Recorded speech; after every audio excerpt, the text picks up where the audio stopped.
Today's video takes a closer look at two of the biggest smartphone releases of the year, the latest iPhone and Samsung's newest flagship. Both are powerful, stylish, and packed with features. But which one is the better choice for you? Let's break it down. Starting with the iPhone.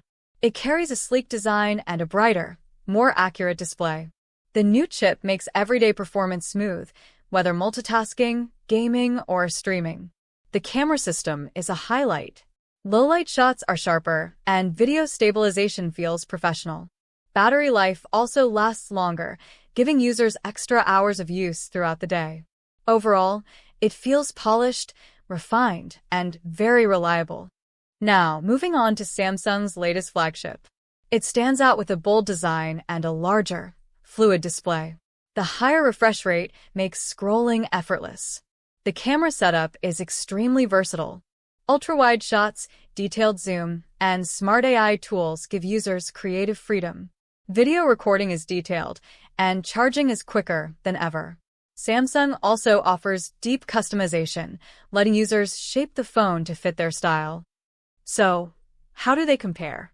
The iPhone delivers consistency, security, and a strong ecosystem. Samsung delivers variety, flexibility, and speed. The iPhone camera feels dependable. The Samsung camera feels adventurous. In the end, it depends on what matters most, refinement or versatility. Both are leaders in the smartphone market, and either one could be the perfect choice.